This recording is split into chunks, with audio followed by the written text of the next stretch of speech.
സമസ്ത vice president Nellaya MP കുഞ്ഞു മുഹമ്മദ് മുസ്ലിയാരുടെ 62ാം ദർസ് വാർഷിക സമ്മേളനം 12-ന് വെള്ളിയാഴ്ച നടക്കും. രാവിലെ പതാക ഉയർത്തുന്നതോടെയാണ് സമ്മേളനത്തിന് തുടക്കമാവുകയെന്ന് ഭാരവാഹികൾ പറഞ്ഞു. രാവിലെ 9 മണിക്ക് നെല്ലായ ഉസ്താദ് പതാക ഉയർത്തുന്നതോടെയാണ് വാർഷിക സമ്മേളനത്തിന് തുടക്കം കുറിക്കുക. വൈകുന്നേരം 4 മണിക്ക് ശേഷം നെല്ലായ റഹ്മാനിയ മസ്ജിദിൽ വെച്ച് പൂർവ്വ വിദ്യാർത്ഥി സംഗമവും നടത്തുമെന്നും ഭാരവാഹികൾ പറഞ്ഞു. സംഗമം പൂർവ്വ വിദ്യാർത്ഥി സംഘം പ്രസിഡന്റ് വളപുരം ആലിപ്പ് മുസ്ലിയാരുടെ അധ്യക്ഷതയിൽ OMS തങ്ങൾ മണ്ണാർമല ഉദ്ഘാടനം ചെയ്യും. വൈകിട്ട് 7 നടക്കുന്ന പൊതുസമ്മേളനത്തിൽ സമസ്ത പ്രസിഡന്റ് ജിഫ്രി മുത്തുക്കോയ തങ്ങൾ ഉദ്ഘാടനം ചെയ്യും. പാണക്കാട് സയ്യിദ് സാദിഖ് അലി ശിഹാബ് തങ്ങൾ അധ്യക്ഷനാകുമെന്നും വാർത്താസമ്മേളനത്തിൽ ഭാരവാഹികൾ പറഞ്ഞു. ഷെയ്ഖുൽ ജാമിയ പ്രൊഫസർ ആലിക്കുട്ടി മുസ്ലിയാർ അനുഗ്രഹ പ്രഭാഷണം നിർവഹിക്കും.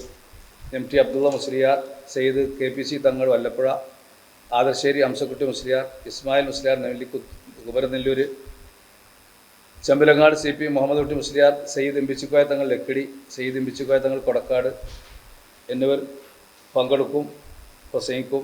അതോടൊപ്പം VK ശ്രീകണ്ഠൻ MP, അമ്മിക്കുട്ടി MLA എന്നിവർ മുഖ്യാതിഥികളായി പരിപാടിയിൽ പങ്കെടുക്കും.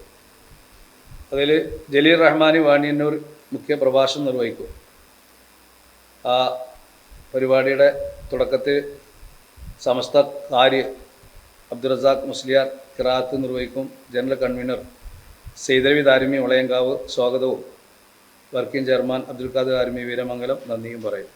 ചെർപ്പുളശ്ശേരിയിലെ വാർത്താ സമ്മേളനത്തിൽ programme committee chairman Abdul Khader Darimi, committee ഭാരവാഹികളായ അബ്ദുൽ സലാം അൻവരി, MP ഹസൈനാർ മാരായമംഗലം, ജഫർ അൻവരി എന്നിവർ പങ്കെടുത്തു. CCN ചെർപ്പുളശ്ശേരി.